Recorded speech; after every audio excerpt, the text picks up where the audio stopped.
qaar ka mid ah carruurta, haweenka iyo waayeelka ka soo jeeda qoysaska danyarta ee ku nool magaalada Muqdisho ayaa loo sameeyay barnaamij qalliinka indhaha ah. Barnaamijka qalliinka indhaha ah ayaa ka mid ah barnaamijyo dhowr ah oo uu fulinayo ururka Alpha Trust kana fulin doono gobollo kala duwan oo ka mid ah dalka. Dhanka kale, dhaqaatiirta fulinaysay qalliinka iyo qaar ka mid ah dadkii loo sameeyay qalliinka oo la hadlay telefishinka Dalsan ayaa waxaa hadaladoodii ka mid ahaa: إلهي ومدان إيجر جاريس أو إيشان فيعيس الدنيا إيه آخرتان الله أولغو عداوة الله كقبته عافماد الله السيو إلهي إذن كيس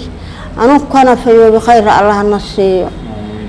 إلهي عداوة الله إذا كقبته عافماد الله إذا السيو والدكين إيه نفتين أنا الله عفيه نفتين يا والدكين الله عفيه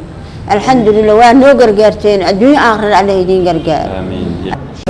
خير الله ينسيه الدين آخر تام الله ينسيه آمين الجنة الله ينكدقه تعنتين بركة الله كله آمين مسلمان تنافتين الله وياه إلهي ينسي وعبارشنا الله ينسيه تي واحد الغدة فوق بركة الله ينكدق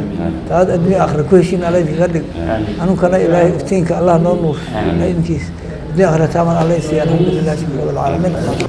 أنا كهالله أفكا سبيتالك عندها الحبيب waxaan kula dardaarmayaa inay maaragtay waxqabadkan iyo garab istaaga dadka masaakiinta ah ay joogteeyaan oo maaragtay ay ka daalin runtii baahidu inay jirto ayagoo maqan waxaan u sheegi jirnay oo maaragtay u soo gudbi jirnay baahiya jirto laakiin maanta way imaadeen indhahooday ku arkeen xaqiiqadii jirtay runtii u imaadeen way arkeen dadka kulay waxaan u maleynayaa maanta kadib warbixin aan la wadaagayno oo inaynan jirin oo in baahi jirto indhahooday ku arkeen anigoo ah Dr. Abdullahi Abdulaziz Farax jooga isbitaalka Al-Habib qalliin ayaan u sameynay dad masaakiin ah oo ay ugu tabaruceen hay'adda Alpha Trust Charity Organization iyo Abubakar iyo Umar oo meel dheer looga yimid runtii dadkan Ilaahay subhanahu wa ta'ala maartay inay masaakiinta ah oo indhaha la inay caawiyaan oo wax u qabtaan oo dadkii wax bixinay oo donorska ah intay tusaan sawirada wax ugu qabtaan oo wax badan oo hadeertan bilow ah oo runtii aan suugeynay in Ilaahay subhanahu wa ta'ala maartay dadkan arag ugu soo celiyo wax qabadkaas loo qabanayo oo uga mahad celinayna Alpha Trust mar kale. Gudoomiyaha ururka Alpha Trust Daahir Cali Kulmiye oo ay la socdaan Sheekh Umar iyo Sheekh Abubakar ayaa ka hadlay muhiimadda barnaamijkan qalliinka indhaha ah. anigoo ku hadlay ururka Alpha Trust insha Allah ta'ala dadka muxsiniinta waxaan rabnaa insha Allah ta'ala inaan wargelino in aan qalliin badan sameyn doono dhulkii hooy meel badan aan tagi doono waa dareemi kartaa qof markiino indho la'aana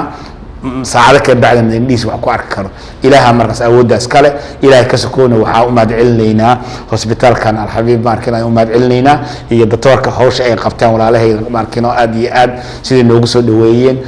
insha Allah ta'ala intaas ayaa markiina dardaarankeena aan kaga gudbinayna hadeena ururka samafalka Soomaaliyeed ee Alpha Trust qof walba oo sadaqadaas ka soo garab istaagay ama gatay Abubakar iyo waqtooda Sheekh Umar loogu talagal dadkan markiina in loogu markiina loogu qidneeyo waxaan leeyahay maasantiin waxaan u mahad celinayaa waxay tahay dhakhtarka Al-Habib iyo sidoo kale hay'adda Alpha Trust hadii ayaga aysan ahaan lahayn meesha anaga aan imaan lahayn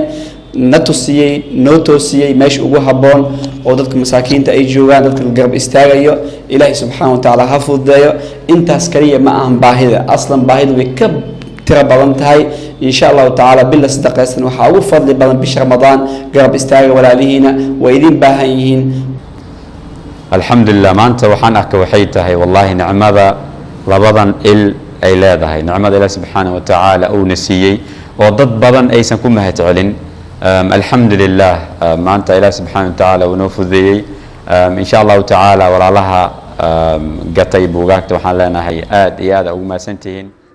Mas'uuliyiinta ururka Alpha Trust ayaa sheegay inay sii ballaarin doonaan barnaamijyada samafalka ah ee bil walba ay ka qabtaan gudaha dalka waxa ayna sheegeen in ay safar ku sii yihiin gobollo kale oo ka mid ah dalka Soomaaliya. Maxamed Cabdi Xasan Idle raadiyaha telefishinka Dalsan Muqdisho.